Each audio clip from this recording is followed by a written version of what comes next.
Hey everyone, in this video I want to talk about how to form great habits. Now habits are one of the essential pillars to success according to Warren Buffett.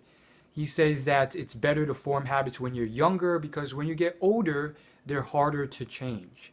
So coming from one of the most successful businessmen of all time, I really thought it was an important thing to start working on forming good habits.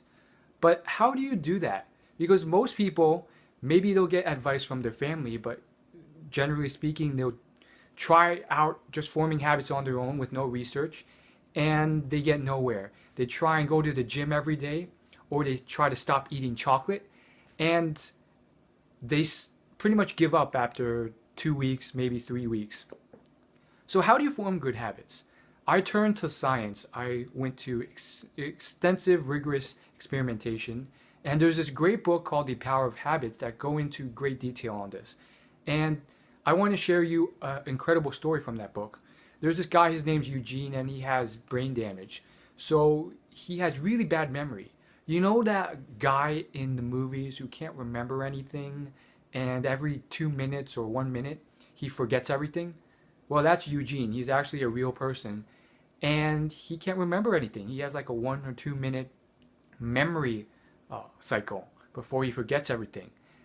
And yet, despite that, he's still able to do incredible things like go on a neighborhood walk every day, wake up, make breakfast, and return to his house and find his house. Now, how is that possible when he can't even remember who he is, what neighborhood he's in, or how to navigate back home? Turns out these are all ingrained habits that he has formed. So understanding the science behind that is incredibly important. They found that habits are something that can be formed and the body cannot tell if they're good or bad habits, but there's a specific process that habit formation is done through. And this is routines, triggers, rewards, and then you just keep repeating that cycle until a habit is formed. So what exactly does that mean? Routines, triggers, rewards. Well, routines are just like doing the same thing over and over again. It's like a process, like a neighborhood walk. Triggers are like visual cues and signs that are always the same each time you do the routine that reinforces the routine. Now, triggers are really important because without them, your habit falls apart. So they tested this numerous times with different experiments on Eugene, and that's what they found. They found that if certain trees weren't there, he couldn't finish his walk. He couldn't find his way home. And they did this with a memory card test. It was basically one of those memory card games where if you flip the card over and you guessed it right, then you win. After a lot of times playing that, he got really good at the game, even though he had really bad memory. How is this the case? Because of that routine. Each time he flipped it over and he got it right, the reward cemented into his system, and it was almost like muscle memory. So what that means is that, first off, triggers are really important to forming a good habit. More than that, as far as keeping it going, turns out that habits are something that once you have them programmed, they are never lost. They're always in your system somewhere. And if you have the right routines and the right triggers, they will be reawakened. If you take a few of them away and enough of them away, you'll be lost just like Eugene was again. So keep those things in mind. Now let's finally explore deeply how and why humans have developed habits over the years as a civilization, as a species. And then we'll go into a conclusion on what you can do. So humans have developed habits because they have been a essential part of daily process. When we're doing the same thing over and over again, habits form.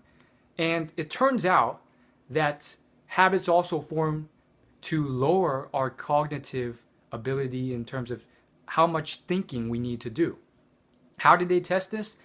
They wired up tons of electrodes and wires to rats and they made them go through a maze. After a lot of times going through the maze, they realized that their neurological activity slowly decreased. Why was this the case? Because they didn't need to think as much. Rather than critically thinking through this anymore, because it was so routine, it became a habit. So habits actually work to lower our neurological requirements and thinking so that we can do other things rather than spend all our focus and time trapped on something that we do every day. And if you look at your own lives, this is very true. Look at cars. Remember when you first started driving a car? Most people, when they first learn to drive, they're focused on everything. Steering wheel, making sure they back up properly, the brakes off, all these little things. But then over time, we get so used to these habits that we don't even have to think about it. It's second nature, and we could obviously sometimes, some people more than others, more than they should, they'll be doing all sorts of other stuff, texting while they drive, and it's not a big deal. The actual driving has been so routine that it's become a bit of a habit, and you don't have to think so much about steering and making sure to press down the brake. It's natural over time. And you see this in everything, sports, music, a lot of things. So now, what can you do to form a good habit? Obviously, I recommend you checking out the book, The Power of Habits, which I'll leave a link to in the description if you want to buy it. However, essentially, in conclusion, what you can do to form a habit is understand the structure of habit formation. Realize that the body can't tell between a good and bad habit, and to form a habit, you need that routine. You need those triggers and signs. You can call them what you want, triggers, signs, cues. And then the final thing is you need a reward at the end. So that's a very crucial piece that people miss. A reward at the end is something that's common. It could be as simple as, in Eugene's case, just remembering that, oh yeah, I got it right, each time he flipped the card over. That was his little mental reward. Oh yeah, I got it right. And that sort of just cycles through. So when you have that routine, those triggers and the reward, and you keep repeating that process over and over again, a habit will form. Of course, the book goes into more extensive depth on this, and I want to highlight an incredible finding from the book, probably the biggest thing that I've learned. You want to start with Keystone habits. So what are Keystone habits? These are habits that once you get them underway, they will pave the road for all sorts of other stuff. One of those Keystone habits is exercise. Go ahead and look up my video called The Cyclic Effect. And long story short, what that video talks about is extensive science showing how once you increase your daily exercise, those effects will ripple through to increasing your success in multiple other areas of your life. Your longevity, your health, your happiness, your stress levels, your energy, all sorts of other areas. And once those areas are increased, everything sort of like ripples together. So long story short, look to form Keystone habits. Of course, if you want more details of all this, I will be writing an article on my blog about it, or you can check out the book, The Power of Habits. Thanks for watching this video, and I will see you in the next video. If you're new to this channel, I do videos every Thursday, and you can subscribe to free updates for free by clicking the big subscribe button below this video. Thanks for watching, and I'll see you later.